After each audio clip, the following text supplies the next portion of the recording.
Selamat sore, kembali bersama saya Agung Surya Gumelar dalam acara Beyond Education Podcast. Podcast yang selalu menemani Anda, kegiatan Anda, aktivitas Anda, terus hari-hari Anda. Itu kita selalu update 2 hari sekali. Silahkan cek saja kalau tidak percaya. Bisa langsung dicek di YouTube Podcast Beyond Education Channel, atau misalnya kita bisa lihat di timeline-nya atau di notification-nya. Silakan. Dan kita selalu sharing-sharing tentang parenting, motivasi, terus juga coaching juga, dan ada juga terkait dunia pendidikan juga, isu-isu terkini tentang dunia pendidikan, dan satu lagi terkait Q&A, sesi yang sering ditunggu-tunggu nih, karena pertanyaannya langsung dari masyarakat dan kita akan bahas dan kita akan balas. Jadi ada pertanyaan masuk ke kita melalui emailnya di bawah ya, ada di bawah di situ, terus kita balas dengan video Beyond Education Podcast. Itu sesi Q&A. Jadi silakan manfaatkan sesi ini, silakan bertanya, ataupun misalnya jika ada permasalahan silakan. Tapi permasalahannya memang benar-benar yang tidak menjelek-jelekan orang. Kita tidak terima itu kalau misalnya ada pertanyaan menjelek-jelekan orang, membuka aib, itu tidak kita post. Tapi kalau misalnya pertanyaan yang bisa kita pelajari, kita diskusikan, kita akan kita diskusikan. Baik. Dan semuanya kalau misalnya ada yang suka atau misalnya lebih hobi mendengarkan daripada menonton, karena kalau menonton itu terkadang membutuhkan waktu dan attention yang tinggi ya, jadi kita harus diam, harus melihat layar, harus menonton. Nah, nggak bisa nih, ada yang kayak gitu kan misalnya. Nah, bisa saja langsung menggunakan Spotify atau misalnya menggunakan Apple Podcast, radio online yang ada di Indonesia. Silakan kata kuncinya Beyond Education Podcast, maka teman-teman bisa mendengarkan lewat sana juga. Dan update terus tiap minggu atau tiap 2 minggu itu akan diupdate terus oleh Spotify dan Apple Podcast dan radio online lainnya. Seperti itu. Silahkan saya ditanyakan ya di situ. Baik, pada sore hari ini bersama dengan Pak Doni. Halo teman-teman semuanya, gimana Gung? Aduh, kalau misalnya puasa memang lapar ya. Ya pastinya. Gak mungkin kenyang kan? Tapi kalau misalnya terbiasa gitu, kita puasa udah nggak kerasa ya Pak ya selama kan? Iya, sudah jadi kebiasaan ya. Kebiasaan, kalau misalnya kita pasti semuanya sih ada resikonya gitu kan. Ketika kita puasa pasti kita akan lapar, terus ketika kita bekerja pasti akan sibuk. Iya, pastinya. Kita melakukan sesuatu itu pasti ada resikonya. Iya, resiko yang harus kita ambil. Karena kan kadang kita jadi manusia ini pengennya sukses, pengennya menjadi orang yang berhasil, yang enak-enak lah gitu. Yang enak-enaknya. Tetapi kita tidak mau mengambil resikonya. Misalnya kita tidak mau bekerja keras, kita tidak mau mengalami kegagalan, kita tidak mau berpeluh keringat. Akhirnya ya sudah, yang namanya kesuksesan dan keberhasilan itu hanya sekedar angan-angan semata, Bung. Nah, tetapi kalau ini yang menjadi gaya kita dalam meraih kesuksesan, ya akan sulit. Impian kita bisa kita raih, cita-cita kita bisa kita raih, ini akan sulit. Karena sesuatu hal yang baik itu pasti ada resiko di baliknya. Resiko ya, setiap hal apapun itu. Apapun. Kayak kita mau pergi ke supermarket deh, keluar dari rumah saja, ya. Bisa nggak ada resiko yang menghantui kita? Pasti gitu kan. Pasti kan. Tapi jambret sama ketabrak gitu kan ada aja gitu. Kita nggak tahu gitu resiko. Karena di dalam kehidupan ini ya sudah satu paket dengan resikonya yang harus kita ambil. Apalagi kita ingin menjadi orang sukses. Hidup pun ada resikonya. Benar. Pasti orang yang sukses itu dia akan merasakan yang namanya pahit getirnya kehidupan. Mungkin nggak kalau menurut Agung nih orang bisa sukses dalam langkah pertama? Ada ya, kejadian sih mungkin ada yang beruntung, ada yang tidak juga. Contohnya yang paling beruntung deh. Paling beruntung. Misalnya dia kan main mesin capit tuh Pak. Apa tuh mesin capit? Mesin capit yang dicapit di bawahnya ada boneka ya. Oh iya, itu kan permainan loh. Beda. Kan saya ngomong masalah kesuksesan. pertama nyampe dapat ya langsung. Itu faktor keberuntungan ya. Iya. Jadi harus dibedakan antara yang namanya faktor keberuntungan dengan apa yang menyebabkan kesuksesan maupun keberhasilan kita. Prosesnya gitu. Prosesnya pasti ada faktor-faktornya. Nah, tetapi faktor-faktornya ini tidak selalu menyenangkan loh. Kita kan senang ya ketika bisa sukses itu dalam waktu yang singkat. Dalam jalan yang lurus gitu. Mujur ya kalau orang itu kan. Dengan cara yang instan. Tapi ujung-ujungnya apa? Di penjara. Iya kan? Ya karena iya. Karena ya itu. Tidak ada istilahnya apa namanya? Makan siang gratis. Pasti kita mesti bayar. Nah, tetapi di sini kan kita tidak mau gitu mengambil resikonya. Kita merasa bahwa kalau saya harus bekerja keras, saya harus bersusah payah, kan masa sih nggak ada cara yang lain gitu, yang lebih mudah. Akhirnya kecenderungan kita selalu mencari jalan yang paling mudah. Dan biasanya cara yang paling mudah itu cara yang akan menyesatkan kita. Karena apa? Karena kehidupan di dunia ini memang sudah didesain sedemikian rupa oleh Tuhan bahwa memang ini adalah tempatnya kita diuji gitu. Tetapi kalau kita tidak mau mengambil ujiannya, ya sudah. Nah, kita seperti mati segan, hidup segan. Tidak memiliki prestasi, tidak memiliki legacy. Akhirnya ada maupun tiada kita ya sama saja gitu. Apakah ini yang kita inginkan gitu di dalam kehidupan kita yang hanya sementara ini? Kita tidak memberikan kontribusi apa-apa.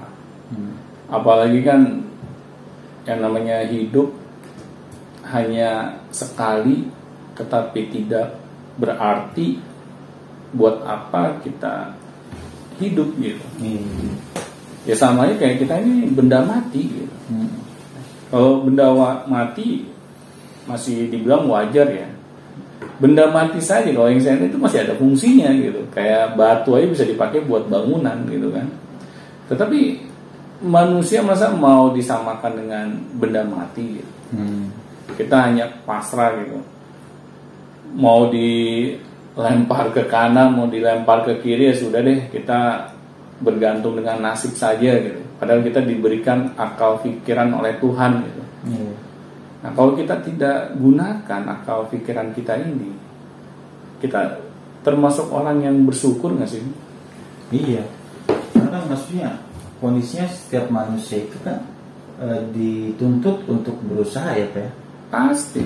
Gak ya sih misalnya ada aja. Jadi setiap komitmen atau misalnya setiap keinginan pasti ada resikonya. Iya.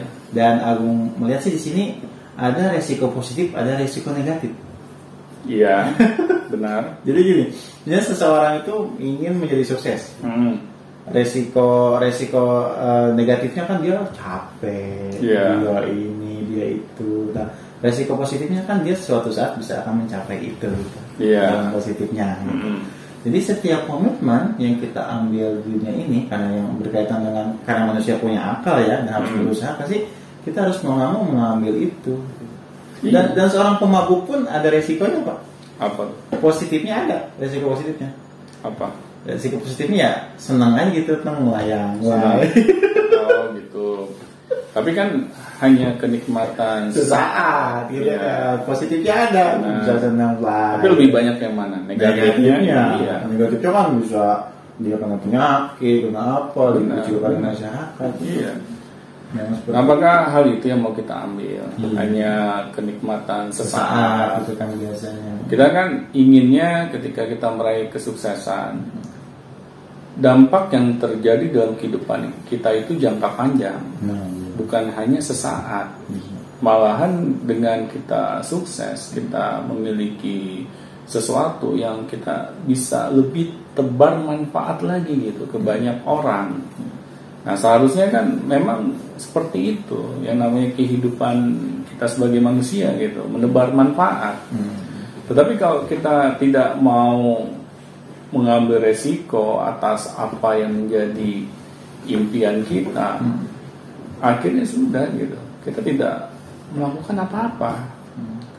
Nah ini kan masalahnya gitu, nggak melakukan apa-apa juga mengandung resiko. Ya resiko positifnya enak, nggak capek gitu. Iya. Tapi negatifnya wah banyak gitu. Malah yang tadi Agung bilang ya, resiko positifnya nggak capek. Iya. Itu hanya kenikmatan Sesaat sesaat. aja. Karena saya sudah punya pengalaman gitu. Saya menganggap waktu dulu gitu ya, saya pernah nganggur gitu, nggak bekerja. Saya pikir enak. Wah enak nih, nggak usah kerja gitu kan. Ada resiko positifnya. Saya nggak usah capek, nggak usah bangun pagi, nggak usah bersusah payah gitu kan. Udah nikmatin hidup lah. Ternyata nikmatnya cuma 3 bulan. Selebihnya saya diserang rasa kebosanan. Saya jadi merasa kok hidup gini amat ya. Benar. Sebegitunya. Iya. Otak tuh jadi butek gitu. Jadi ya apa yang saya pikirkan ini hal-hal yang negatif saja gitu. Akhirnya saya malah lebih merindukan pekerjaan yang dulu saya pernah alami. Meskipun dulu ketika bekerja saya harus bersusah payah, saya harus bangun sepagi mungkin, saya dimarahin sama atasan. Itu resikonya. Tetapi kok saya merindukannya gitu. Masa-masa pahit dulu gitu kan. Malah lebih merindukan itu ya, iya, daripada yang sesaat itu. Karena manusia ini memang didesain untuk bekerja oleh Tuhan. Kan saya dulu waktu bekerja kan senangnya ngeluh nih. Waduh capek kerja, waduh kerja ini membosankan, waduh kerja ini gue harus bangun sepagi mungkin, kalau enggak gue dimarahin sama bos. Nah ternyata ketika Tuhan kabulkan keinginan saya jadi pengangguran gitu kan. Baru deh saya baru merasakan gitu, apa yang saya inginkan dulu itu sebenarnya menyesatkan gitu. Karena ya ini kan apa ya namanya, setan tuh sebenarnya menggoda gitu, menggoda ketika kita mengalami yang namanya kesulitan, kegundahan gitu kan. Di sini setan masuk gitu. Udah aja lah gitu kan. Benar. Udah mendingan kamu ini deh cari pekerjaan yang lebih enak, yang enggak susah payah gitu kan. Istirahat aja lah gitu.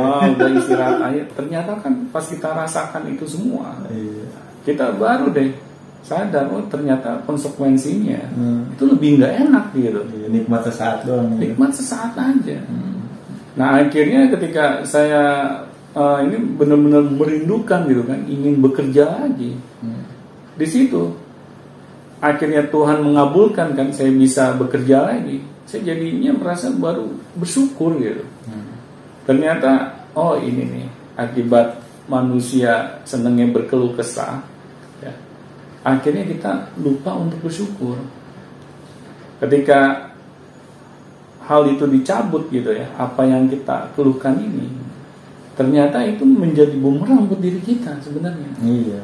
Dan kita nggak tahu supaya itu baik atau enggak sebenarnya. Benar. Karena ya saya melihat bahwa apapun hal yang baik di dunia ini memang ada perjuangan di situ. Iya, ada resiko negatif yang harus kita ambil. Benar. Sebenarnya sih nggak negatif ya kalau saya pikir ya. Iya, iya. Itu negatif di situ kan. Benar. Sesuatu yang nggak mengenakan lah ya. Sebenarnya kalau kita coba mengambil sisi positifnya gini, jangan sampai nih kita menganggap yang namanya kerja keras, yang namanya bersusah payah, yang namanya berpeluh keringat itu dampak negatif. Jangan sampai. Karena apa? Karena kalau pola pikir kita ke sana, akhirnya kita nggak mau melakukannya. Benar nggak? Banyak yang nggak mau kayak gitu kan? Iya. Dapat resiko itu. Benar. Karena kita anggap itu hal yang negatif. Iya. Itu menyulitkan kita, menyusahkan kita. Padahal tidak. Kita akan mendapatkan buah manisnya gitu. Nantinya. Nantinya. Iya, seperti itu. Nah, tetapi kalau kita selalu menganggap hal itu hal yang negatif, pasti kita hindari. Kita nggak mau yang namanya bersusah payah, kita tidak mau berpeluh keringat. Pengennya positif-positif aja resikonya gitu, yang enteng-enteng aja. Ya. Gitu kan. Nah ini sebenarnya ya itu yang tadi Agung bilang, kita tidak mau mengambil resiko yang berat di dalam kehidupan kita karena kita anggap itu hal yang negatif. Padahal semakin berat resiko yang kita ambil, kesuksesan yang kita akan raih itu semakin besar. Nah, tetapi kan kita nggak mau melakukan hal itu semua. Nah, perbedaannya begini Pak, ada yang kenapa manusia itu ada yang mau ambil resiko itu, ada yang tidak. Why-nya? Iya, why-nya apakah dia itu dari dulu diajarkan seperti itu? Misalnya kamu itu harus menjadi seorang pekerja keras gini. Jadi apapun yang bersifat keras dia merasa gampang gitu. Atau misalnya memang kamu itu terlalu dimanja anaknya, jadi ketika menemukan resiko yang susah gitu dia nggak mau mengambilnya. Karena dia seperti itu. Iya, banyak faktor sih. Banyak faktor. Kenapa orang itu ada yang berani mengambil resiko, ada yang tidak berani? Ya memang kalau sebagai orang tua ya kita mengajarkan kepada anak-anak kita bahwa impian yang kita inginkan ini ada konsekuensi di baliknya, seperti kerja keras, seperti berpeluh keringat, ya. Dan hal ini orang tua kita mengajarkan bahwa ini adalah hal yang wajar. Akhirnya itu terpatri dalam benak si anak. Impian yang saya inginkan, semakin besar impian yang saya inginkan, semakin konsekuensinya besar.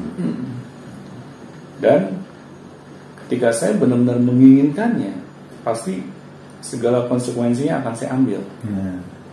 Nah, seharusnya orang tua menanamkan hal ini kepada anaknya. Dan pola didik orang tua kepada anak juga, jangan sampai kita memanjakan anak. Karena apa? Ketika kita memanjakan anak, berarti kita mematikan impian anak. Iya, pada akhirnya korelasinya ke situ ya. Iya. Kenapa sih orang-orang itu nggak berani ambil resiko? Benar. Kenapa pengen enaknya aja? Itu ternyata ada dalam pola didik Benar. anak. Benar.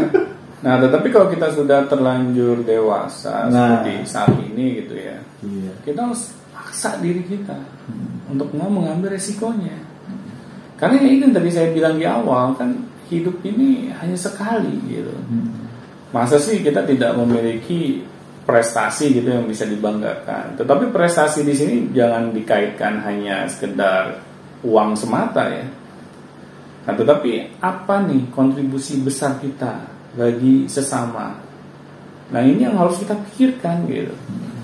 Nah, tetapi kalau kita hanya sekedar ini ya, impian ini sebatas untuk diri kita sendiri, hanya berupa materi semata. Nah, akhirnya ketika itu sulit kita raih, kita secara tidak sadar mematikan impian kita. Karena kita merasa ini adalah hal yang sulit gitu. Segitu juga sulit. Benar. Padahal kan yang namanya materi itu kan haknya Tuhan, ingin memberikan kita sejumlah apa gitu. Kita nggak bisa menentukan jumlahnya. Kan banyak orang gitu kan, mereka udah bersusah payah, mereka sudah bekerja keras, mereka sudah melakukan segala ikhtiar. Kok gue nggak kaya-kaya ya? Kok keadaan ekonomi gue seperti ini aja gitu? Iya, banting tulang. Benar, nggak ada perubahan. Banyak kan yang seperti itu.